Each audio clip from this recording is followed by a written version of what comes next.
제 수요 예배는 하나님 앞에서 죄인된 인간의 모습과 죽을 수밖에 없는 인간의 모습을 고백하며 참회하는 시간입니다. 아름다운 풀과 꽃이 잠깐 후면 마르고 시들듯 세상의 모든 부귀와 영화도 잠깐 후면 사라집니다. 한 줌의 흙에서 왔던 우리도 또다시 흙으로 돌아가게 된다는 인생의 교훈을 마음에 새기며 이 시간 참회와 경건의 마음으로 예배에 참석하시기 바랍니다. 주 예수 그리스도의 은혜가 여러분과 함께 하시기를 바랍니다. 우리의 모든 죄를 용서하시는 복되신 주님을 찬양합니다. 함께 기도하겠습니다. 영원하신 하나님, 이 예식을 통하여 그리스도 안에서 새로운 피조물이 되게 하소서. 죄를 회개하고 용서를 구하는 이들에게 자비를 베풀어 주소서. 우리 자신을 부인하고 주님께 돌아갈 수 있도록 인도하소서. 죄에서 우리를 구원하시고 영원한 생명의 길로 인도하시는 우리 주 예수 그리스도의 이름으로 기도합니다. 아멘.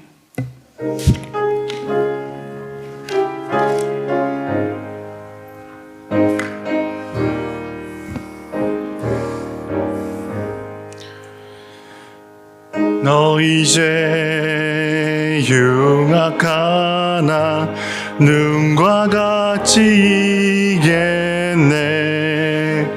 너 이제 흉악하나 눈과 같이 이겠네. 죄의 비 흉악하나 이게 되리라. 주홍빛 같은 내 죄, 주홍빛 같은 내 죄 눈과 같이 이겠네. 눈과 같이 이겠네. 악한 죄 벗으라고 주님 너를 부르네. 악한 죄 벗으라고 주님 너를 부르네.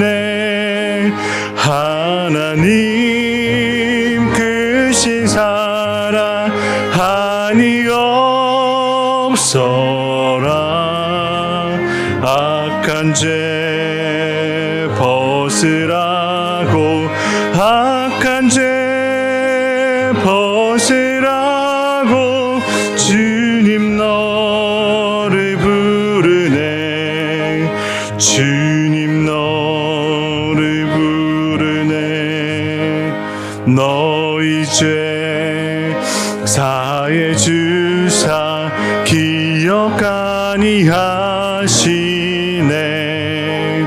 너희 죄 사해 주사 기억 아니하시네. 불쌍한 사람들아 오라 하시네. 너희 죄 사해 주사, 너희 죄 사해 주사 기억 아니하시네. 기억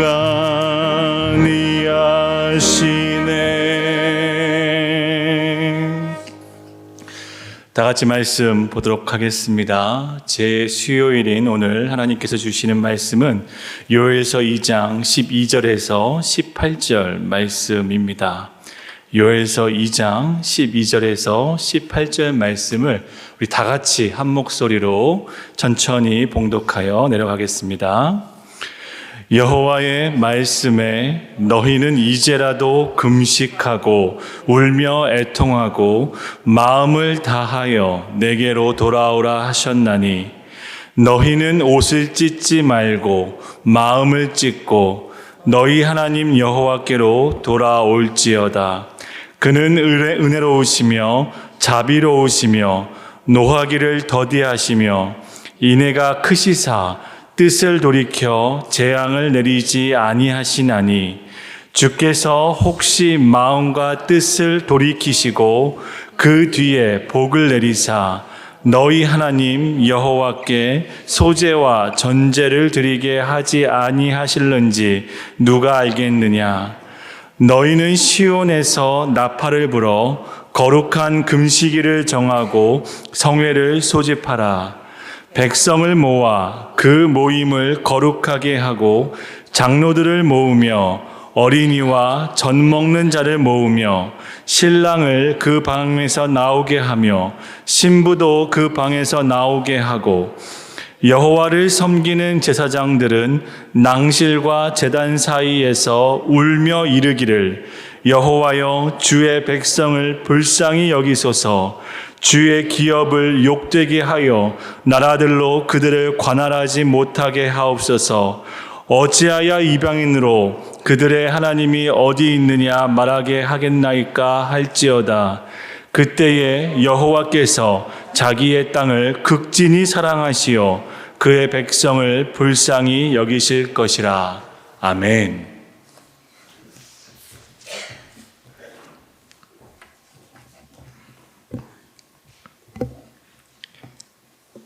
오늘은 이 사순절의 시작인 제의 수요일입니다. 이 40일의 여정을 함께 지나면서 우리를 위해 이 땅 가운데 오셔서 생명을 주시고 또한 우리를 용서하시며 죽음에서 생명으로 인도하신 그리스도의 삶과 그의 고난과 죽음을 헤아리면서 우리의 신앙을 주님 앞에 고백하며 나가는 시간이 되기를 원합니다. 오늘 이 자리에 함께 오신 여러분 모두를 주님의 이름으로 축복하고 또 환영합니다. 어제는 바람이 참 매섭게 불었죠. 오늘도 바람이 꽤 매섭게 불고 있는데 잎을 떨굼으로써 겨울을 준비했던 나무들이 싹을 틔우기에는 아직 이르다고 시샘을 하는 것 같이 느껴졌습니다. 마치 완전하게 새로운 생명을 맞이하려면 남은 오랜 잎사귀들조차 마저 다 비워내야 한다고 가르쳐 주려는 것처럼 그렇게 바람이 분 것 같습니다. 그렇게 떨어진 낙엽은 이미 겨울을 지나며 왔던 곳으로 되돌아갔을 테지만 이 남은 나무는 자기를 비우면서 조금씩 새로운 생명을 잉태할 준비를 하고 있었는지도 모릅니다. 흔히 인간을 가리켜 죽음에 이르는 존재라고 하죠. 그 말은 바꿔 생각하면 죽음에 이른다는 사실을 깨달을 수 있는 존재라는 것을 의미합니다. 때가 되면 떨어진 낙엽처럼 땅으로 돌아가는 운명인 것을 이성적인 인간이라면 누구나 다 알 수 있다는 거예요. 그래서 인간이 다른 피조물과 다른 점이 있다면 그것은 자기의 죽음을 스스로 의식할 수 있는 유일한 존재라는 바로 그 점일 것입니다. 인간만이 자기의 죽음을 생각하며 의미 있는 삶을 살아가기 위해 노력하기 때문이라는 거예요. 그래서 사람답게 산다. 그 말의 의미도 거기서 나온 것이죠. 죽음 속에서 생명의 의미를 발견하며 사는 게 인간답게 사는 길이라는 뜻입니다. 비록 어둠이 짙게 갈리고 그리고 우리 삶의 무게가 우리를 누를지라도 그 안에서 희망을 발견하게 되고 또 그 안에서 살아갈 길을 확인하며 그 길을 향해 끊임없이 나아갈 수 있는 것, 그게 바로 인간이 가진 축복이고 또 인간에게 주신 하나님의 은혜라는 겁니다. 그런데 놀랍게도 건망증 환자처럼 우리는 사는 동안 이 명확한 사실을 잊고 지내거나 아니면 의도적으로 생각하지 않고 살려고 하죠. 아무 일도 없을 것이라고 스스로를 마치 속이는 모습이기도 합니다. 죽을 수밖에 없다는 사실은 우리가 빈손으로 세상에 온 것처럼 다시 빈손으로 돌아갈 것을 아는 것이기도 한데 실제로 그렇게 사는 사람이 많지 않은 것도 다 같은 이치라고 할 것입니다. 소유하지 않으면 마치 인생에 의미가 없고 또 인생에 재미도 없다고 생각하는 사람들이 참 많은 게 현실입니다. 그러다 보니 정작 중요한 인생의 의미를 놓치고 뒤늦게 후회하는 사람들이 우리 삶 속에서 여럿 발견되기도 하지요. 이 영국의 극작가인 조지 버나드 쇼가 이런 말을 묘비에 남겼다고 하지요. I knew if stayed around long enough, something like this would happen. 어찌저찌 오래 이렇게 살다 보니까 이런 일이 생길 줄 알았다. 이 말의 직역이죠.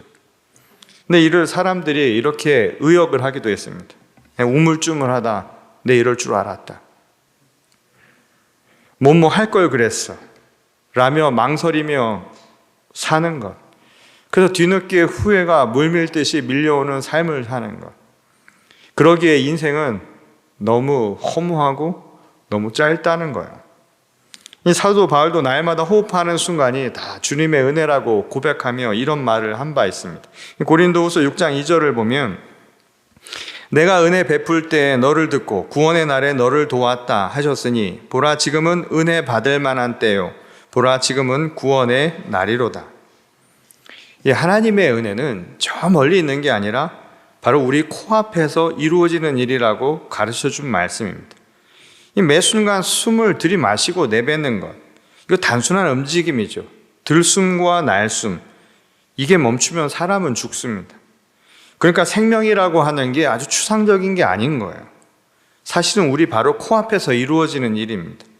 생명의 역사는 저 멀리 있는 게 아니라 바로 우리 코앞에서 지금 바로 이루어지고 있는 역사라는 거예요. 이 별것 아닌 것 같은 숨쉬고 내뱉는 그 단순한 움직임이 멈추면 우리의 생도 끝이 나는 겁니다. 삶의 끝이 저 멀리 있는 게 아니라 바로 늘 우리 코앞에 두고 사는 것이죠. 그래서 바울은 권면합니다. 하나님의 은혜는 지금 이 순간 바로 우리 코앞에서 이루어지고 있는 즉각적인 축복의 선물이라는 뜻입니다. 오늘 본문 말씀을 보면 하나님께서 요엘 선지자를 통해 이 갈피를 잡지 못하는 그의 백성들에게 이제라도 금식하며 울며 애통하고 마음을 되돌이켜 다시 돌아오라고 권면하는 말씀을 보게 됩니다. 여기에는 선행되어야 할 이 한 가지 조건이 있죠. 현재 자기 자신의 상태를 깨닫지 않고는 이 말씀에 순종하기가 바로 어렵다라는 바로 그 점입니다.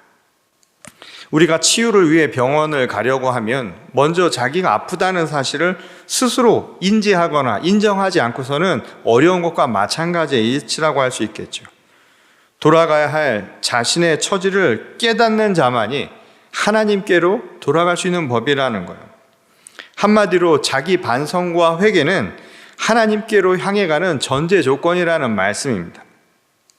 이 거울에 자기 얼굴을 비춰보듯이 하나님의 말씀에 자기의 심령을 비추어 보면 이 죄로 일그러지고 위선으로 얼룩진 모습을 우리는 금세 대할 수 있을 것이란 말씀이죠.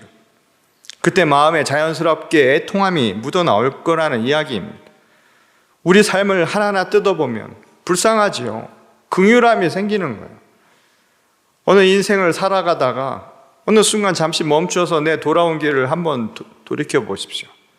숨가쁘게 살아왔던 자기 인생을 다른 모든 것을 다 내려놓고 그저 자기 자신만 한번 돌아보세요. 대견함도 있겠지만 한편으로는 긍휼함이 먼저 드는 것도 사실일 겁니다. 그리고 그 안에서 발견되는 이 죄악과 허물이라고 하는 것은 이루 말할 수 없이 우리를 애통함으로 또 비통함으로 미뤄놓기 마련이라는 거예요. 그제야 비로소 간절하고 진정한 마음으로 하나님께 돌아가고자 하는 결단도 생기기 마련이라는 겁니다. 하지만 오늘 우리에게 주시는 하나님의 말씀은 두려워하지도 말고 부끄러워하지도 말라는 거예요. 아무리 우리의 죄가 주홍빛보다 더 붉을지라도 주님은 우리의 그 모든 것을 눈보다 더 희게 해주실 분이라는 바로 약속이 있기 때문입니다. 은혜와 능력으로 우리를 지켜주실 하나님을 믿고 그저 발걸음을 하나님께로 되돌리면 된다는 거예요. 부끄럽고 수치스럽지만 하나님 앞에서 벌거벗은 내 모습조차도 하나님은 기꺼이 받아주신다는 말씀입니다. 우리의 진정 어린 눈물 그 한 방울만이라도 하나님 아버지는 우리를 기꺼이 받을 준비를 하고 계시다는 거예요. 그러면 당신께 돌아온 우리를 기쁨으로 맞이해서 마치 돌아온 탕자를 맞이했을 때 아버지가 주었던 그 기쁨의 잔치처럼 우리에게 생명의 잔치를 열어주실 것이라는 게 바로 하나님의 말씀이었습니다. 그러니 누구든 죄와 허물로 가득 찬 지금의 삶, 지금의 그 길을 멈추고 하나님께로 다시 되돌아오라고 지금 말씀하고 있는 거예요. 사실 그리스도의 제자로 산다는 것은 이 십자가를 짊어지고 하나님께로 향해 가는 길이라고 해도 틀리지 않죠. 그것이 바로 생명의 길이라는 겁니다. 이 달걀이 어미 품을 떠나서는 결코 생명을 얻을 수 없는 것처럼 생명의 근원이신 하나님의 품 안에 있을 때 우리도 생명을 얻을 수 있는 겁니다. 그러니 하나님을 향해서 가는 것은 아주 지극히 당연한 일이라는 거예요. 그러니 너무 늦기 전에 우물쭈물 대다 내 이럴 줄 알았다고 후회하기 바로 그 전에 지금 발걸음을 되돌리라고. 그리고 그 발걸음을 되돌리기 위해서 먼저 내 자신을 들여다보며 회개하고 반성하는 마음을 가지라는 겁니다. 근데 참 오랜 시간을 욕망과 이기심의 아주 깊은 심연에 우리가 오래도록 머물러서인지 이 개인이나 공동체도 인간다움을 잃어버리죠. 인간다움을 잃어버린다는 것은 결국 죽을 수밖에 없는 내가 어떻게 살아갈 것인가에 대한 그 의미를 우리는 상실하고 살고 있다는 사실이기도 합니다. 그래서 우리 자신의 마음이 무뎌져 버린 거예요. 그 어느 때보다 먹을 게 많고 볼 게 많은 세상을 우리가 살고 있지 않습니까? 그런데 여전히 현실은 굶주려 죽어가는 이들이 우리 도처에서 나타나고 있고 전쟁의 광기와 재난의 공포에 눈이 어두워져서 당장 코앞의 세상도 보지 못하는 현실을 우리는 바라보고 있습니다. 예수님은 자신의 살을 찢어서 우리와 아버지 하나님을 그리고 우리 서로를 하나 되게 하셨는데 우리는 여전히 하나님을 등지고 서로 간에 갈기갈기 찢긴 채로 살고 있는 것이죠. 그래서 우리를 향한 아버지의 하나님의 그 애통함이 좀처럼 느껴지질 않습니다. 하나님의 음성을 듣지 못한다고 필요할 때만 이야기하는 것이 아니라 우리를 향한 하나님의 애통함과 우리를 향한 그 피눈물이 우리에게 잘 느껴지지 않는 시대를 살아가고 있습니다. 내 몸이 아니고는 다른 사람의 고통이 잘 와닿지가 않아요. 내 몸의 작은 상처 하나에는 내가 그렇게 깊이, 마음속 깊이 그 아픔을 통렬히 느끼면서도 저기서 죽어가는 사람들의 고통에 대해서는 잘 느껴지지가 않는 거예요. 한 몸이 아니니 이 당연한 결과라는 겁니다. 그래서 하나님은 우리에게 나팔 소리를 불어서 소집하라고 명하셨죠. 그러니까 지금은 돌아오라는 그 나팔 소리를 들어야 할 때라는 거예요. 아니 나아가서 깨어있는 자들이 먼저 그 나팔 소리를 울려서 함께 모이라고 지금 우리에게 권고하고 우리에게 요청하고 계신 겁니다. 함께 모여서 눈물로 우리의 죄를 함께 고백하고 하나님의 긍휼을 구해야 할 바로 그런 때라는 거예요. 아버지 하나님의 애통함을 느끼지 못하는 우리가, 세상의 신음소리에 반응하지 않은 우리가 오늘 이제 함께 모여 하나님과 하나 되고 우리 서로가 한 몸을 이룰 때라는 것, 바로 그 나팔 소리에 오늘 우리가 반응해야 할 시점이라는 겁니다. 지금 켄터키주의 엘스베리 대학교에서 이 청년들의 부흥운동이 시작이 되어서 이 세상의 주목을 받고 있지요. 아마 뉴스를 통해서도 여러분들이 그 장면을 보셨을 겁니다. 이 대각성 모임은 목회자가 주도한 모임이 아닙니다. 그리고 예배 인도자가 따로 있어서 무엇을 작정하고 하는 모임이 아니라는 거예요. 이 예배는 말 그대로 자발적인 운동입니다. 성령의 인도하심을 받은 젊은이들이 모여서 자발적으로 드리는 예배라는 거예요. 지금도 24시간 동안 릴레이로 그 예배가 이루어지고 있습니다. 많은 사람들이 그 예배를 위해서 곳곳에서 몰려들고 있다고 하지요.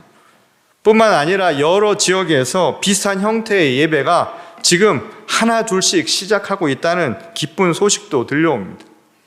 하나님의 나팔 소리가 지금 이곳 저곳에서 울려 퍼지고 있는 거예요. 그것은 그저 찬양을 하면서 자기만의 세계에 도취되어 버린 그런 예배가 아닐 겁니다. 통렬한 자기 회개와 세상을 향한 복음의 선포가 바로 그 안에 있을 거예요. 또 그렇게 되어야 할 것입니다. 저는 이것이 순간의 충동으로 일어난 게 아니라 우리 시대를 향한 메시지, 하나님의 나팔 소리로 들어야 할 것이라는 생각이 들었습니다. 이 잠자는 영혼들을 깨우는 거예요. 이 시대에 주시는 하나님의 음성에 귀를 기울이라고요. 하나님께로 돌아와야 한다고요. 우리가 들었던, 우리가 읽었던 대부분의 예언서는 고통스러운 순간에 주신 말씀이 아니었습니다. 어쩌면 오늘날처럼 하나님이 우리와 가까이 있지 않아도 좋을 만큼 현실이 좋다고 느끼는 시대에 나 살기도 바쁘다고 생각하며 남의 아픔에 대해서는 아랑곳하지 않을 만큼 풍족한 시대를 살아가는 그 순간에 하나님의 말씀은 항상 나팔 소리처럼 우리에게 들려왔다는 사실입니다. 어쩌면 오늘 이 시대에 들리는 그 소리에 우리가 지금 반응해야 할 때인지 모릅니다. 우리도 깨어서 예배해야 합니다. 우리도 통렬한 마음으로 기도해야 합니다. 다음 시대에 무엇을 물려줄 것인가? 그리고 우리가 물려줄 신앙의 유산이 무엇일까? 지금 우리가 고민하지 않으면 다음 세대는 기대할 바가 없을 겁니다. 오늘 저희도 제2수요일을 맞이해서 오늘 이마에 제를 바르며 다시 한번 우리를 부르시는 이 하나님의 나팔 소리에 응답하면서 이 자리에 나온 줄 압니다. 죽을 수밖에 없는 우리를 구원하신 하나님의 사랑과 그 은혜를 지금 이 시간 다시 한번 회복해 보시기 바랍니다. 이 고진했던 것, 어쩌면 우리의 마음의 어둠이 하늘의 빛을 가리고 있었던 것은 아닌가. 우리 깊은 심연의 탐욕과 또한 우리의 삶이라고 하는 자기 만족이 우리를 구원하시고자 우리에게 생명을 주시는 하나님의 사랑과 은혜를 저 깊이 묻어두고 있었던 것은 아닌가. 오늘 그 빛을 회복해야 할 때입니다. 그동안 잠자던 영혼이 이 시간 다시 깨어나기를 원합니다. 망각하고 외면했던 하나님의 말씀이 우리 가운데 다시 살아나는 이 시간이 될 수 있기를 소원합니다. 내가 지금까지 생각했던, 내가 지금까지 편리하게 바라봤던 그런 자기 편의식 신앙이 아니라 오늘 우리에게 통렬하게 자기 자신을 돌려다보며 하나님의 그 사랑을 회복하라고 요청하시는 주님의 음성에 오늘 귀 기울이며 이 자리에 한 걸음 나오시기 바랍니다. 그리고 여러분의 이마에 제를 바르며 오늘 주시는 이 하나님의 말씀을 다시 한번 생각하고 이 40일의 사순절을 그리스도의 말씀을 통해 걸어가면서 우리 신앙이 회복되는 것, 그리고 이 땅에 하나님의 나라를 함께 만들어갈 수 있는 우리 모두가 될 수 있기를 주님의 이름으로 간절히 축원합니다. 우리 다 같이 기도하시겠습니다. 우리를 지극히 사랑하신 아버지 하나님, 죽을 수밖에 없는 존재인 우리들에게 하나님의 크신 은총을 베풀어 주심에 감사를 드립니다. 우리의 생명과 죽음이 늘상 저 멀리 있는 것처럼 살고 있지만 사실은 우리의 코앞에서 그 잠깐이면 멈추고 말 것이 우리 생명이라는 사실을 다시 한번 깨닫습니다. 하나님의 은혜는, 하나님의 생명의 역사는 저 멀리 2000년 전 사건도 아니고 또 저 미래에 일어날 사건도 아니고 바로 내 코앞에서 이루어지는 사건임을 다시 한번 깨닫습니다. 그래서 지금 하나님의 말씀을 깨닫고 하나님의 은총을 다시 한번 생각하며 오늘 우리의 신앙을 회복할 수 있도록 하나님 역사하여 주시옵소서. 이제 옛것은 죽고 오늘 그리스도 안에 다시 사는 피조물로 거듭날 수 있도록 우리를 초대하셨으니 우리도 믿음으로 고백하며 이 자리에 나와 주님의 말씀을 우리가 마음에 품고 돌아갈 수 있도록 역사하여 주시옵소서. 이 시간 한 사람 한 사람 나와 이마에 제를 받을 때 자신의 통렬한 신앙의 참여가 이루어지게 하시고 그리스도의 말씀 안에서 새롭게 변화될 수 있도록 성결케 하시기를 간절히 소원하오며 사랑이신 우리 주 예수 그리스도의 이름으로 기도드렸습니다. 아멘. 그리스도 안에 형제 자매된 여러분, 이 초대 기독교인들은 주님의 고난과 부활의 기간을 헌신적으로 지켜서 이를 교회의 전통이 되게 하셨습니다. 이 기간은 부활을 축복하기 전 40일 동안 영적 준비를 하는 것입니다. 사순절 기간의 믿음을 새롭게 고백한 이들은 세례를 받도록 준비를 합니다. 심각한 죄를 범하고 믿음의 공동체로부터 떠나간 사람들이 참회와 용서를 통해 다시 돌아와 교회 생활에 참여할 수 있도록 회복하는 것도 바로 이때입니다.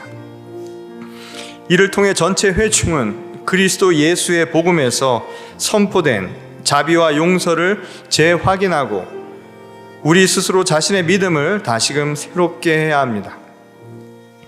그러므로 나는 교회의 이름으로 여러분이 이 거룩한 사순절을 다음과 같이 준수하도록 초대합니다.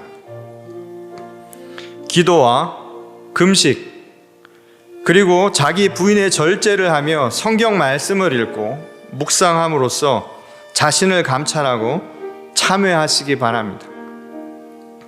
올바른 참회와 우리 자신이 죽을 수밖에 없는 유한한 존재임을 나타내는 표시로 창조주이시며 구원자이신 주님 앞에 오늘 이 시간 겸손히 나오시기 바랍니다.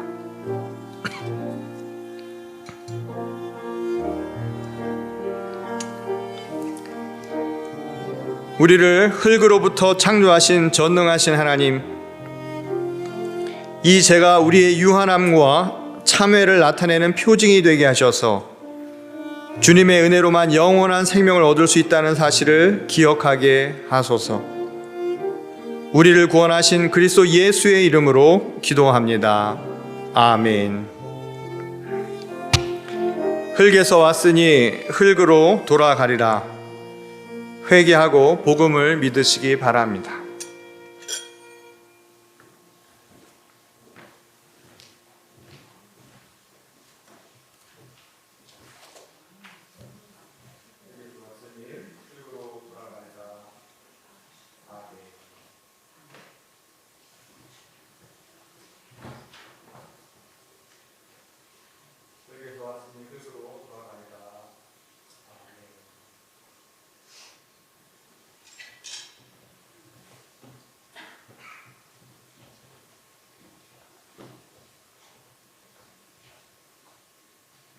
흙에서 왔으니 흙으로 돌아가리라. 아멘.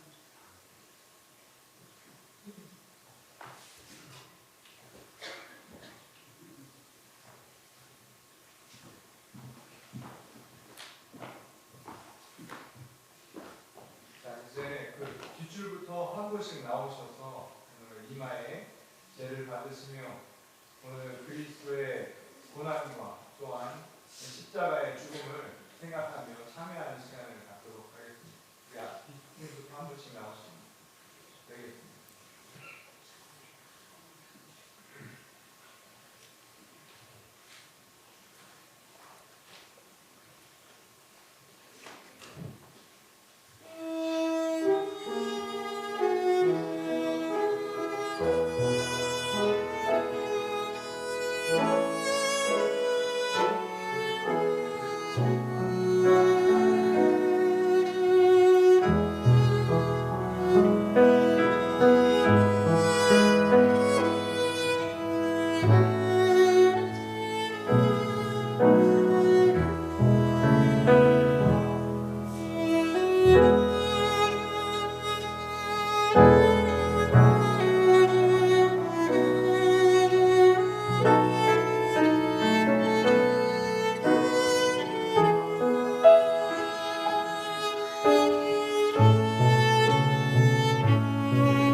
우리 다 함께 고백과 용서를 한 목소리로 읽도록 하겠습니다.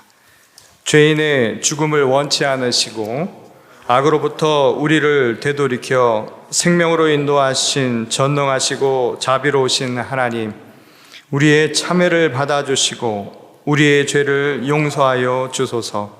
그리하여 성령에 의해 새로운 생명으로 다시 거듭나게 하소서. 아멘. 우리 다 함께 주님 가르쳐 주신 기도를 올려드리도록 하겠습니다. 하늘에 계신 우리 아버지여, 이름이 거룩히 여김을 받으시오며 나라가 임하시오며 뜻이 하늘에서 이루어진 것 같이 땅에서도 이루어지이다. 오늘 우리에게 일용할 양식을 주시옵고 우리가 우리에게 죄 지은 자를 사하여 준 것 같이 우리 죄를 사하여 주시옵고 우리를 시험에 들게 하지 마시옵고 다만 악에서 구하시옵소서. 나라와 권세와 영광이 아버지께 영원히 있사옵나이다. 아멘. 우리 다 함께 일어나셔서 찬송가 263장을 찬양하시겠습니다.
양들의 큰 목자이신 우리 주 예수를 영원한 언약의 피로 죽은 자 가운데서 이끌어내신 평강의 하나님이 모든 선한 일에 너희를 온전하게 하사 자기 뜻을 행하게 하시고 그 앞에 즐거운 것을 예수 그리스도로 말미암아 우리 가운데서 이루시기를 원하노라. 영광이 그에게 세세 무궁토록 있을지어다. 아멘.